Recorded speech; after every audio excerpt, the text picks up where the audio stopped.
This is a review of the main events in the armed forces of Ukraine for the past week. The defense forces of Ukraine stopped a Russian breakthrough near Dobropillia in the Hulyaipole sector. The soldiers of the 33rd Separate Assault Regiment distinguished themselves in this operation.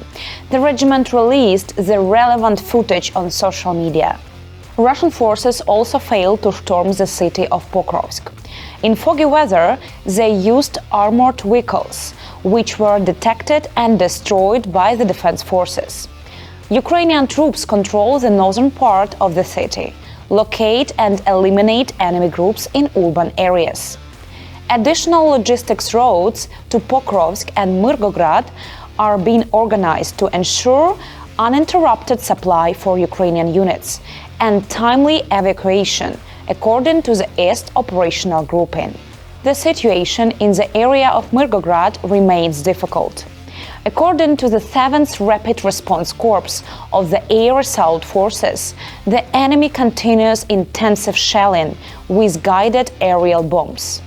During the past week alone, Russia dropped 21 such bombs on the city.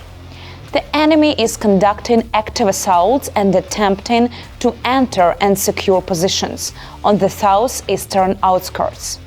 By decision of the command, Ukrainian defenders were forced to relocate to other positions to save personnel and improve logistical support.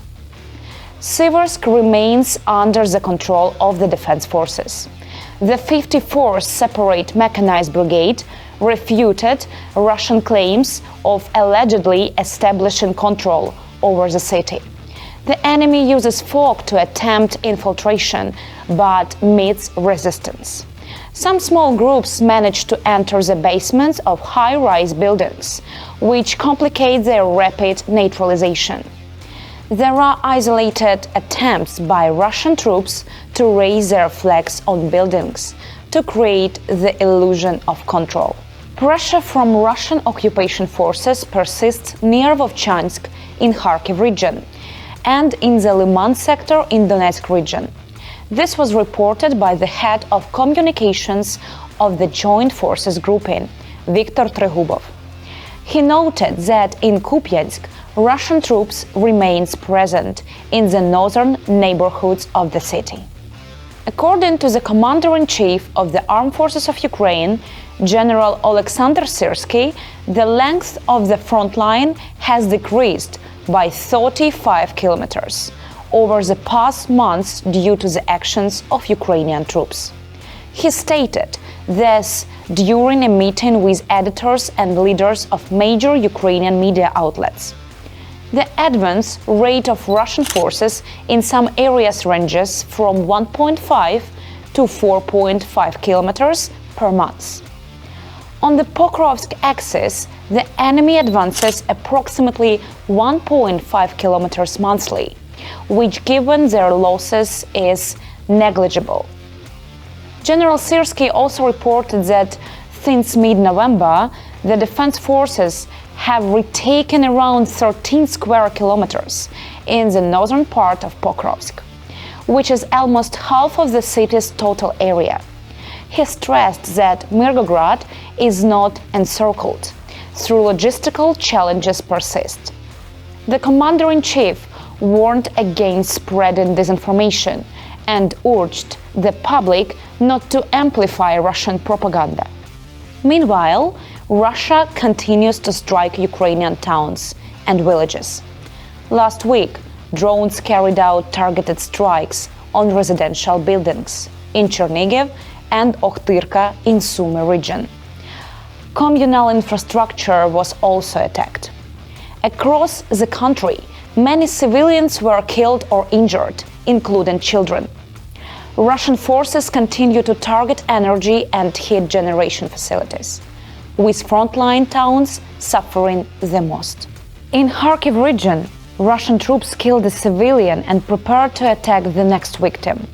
Operators of the drone unit of the 77th Separate Airmobile Brigade recorded the war crime. Next to the body of the killed civilian, a Russian FPV drone was positioned to attack anyone approaching. The brigade emphasizes that there were no defense forces positions in the area, confirming deliberate targeting of civilians. This week, a Special Operations Forces unit, in coordination with the resistance movement Black Spark, struck 2 Russian vessels in the Caspian Sea. The vessels Kompozer Rachmaninov and Oleksandr Syrskyi were transporting weapons and military equipment and are under United States sanctions for moving military cargo between Iran and Russia. Operators of the Ukrainian drone systems forces destroyed 3 Russian air defense systems. Fighters of the special unit Primary carried out a successful strike on a Russian Buk M3 surface-to-air missile system in temporarily occupied Zaporizhia region. Currently, drones account for around 60% of all enemy targets destroyed. In November, according to the General Staff, unmanned aerial systems completed more than 304,000 missions, and ground robotic systems near 2,000. Overall, drones have struck and destroyed more than 81,000 targets. These figures were announced during a meeting on the use of unmanned systems. General Syrskyi noted that scaling production and development of drone capabilities remains a priority.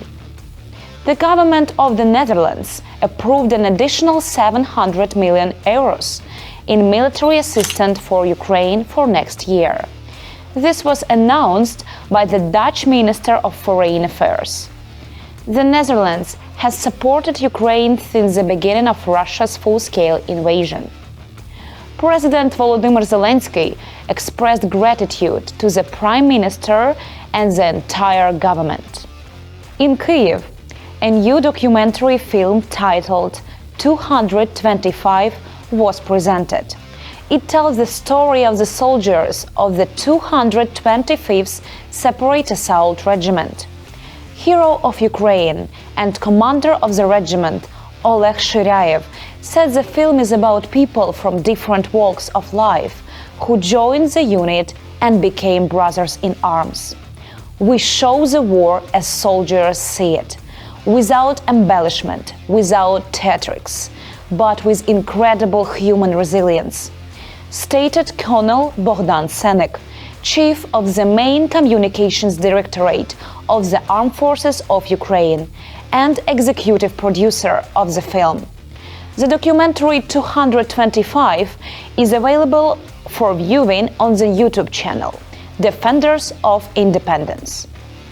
This was a review of the main events in the Armed Forces of Ukraine over the past week. Take care and stay safe. Glory to Ukraine!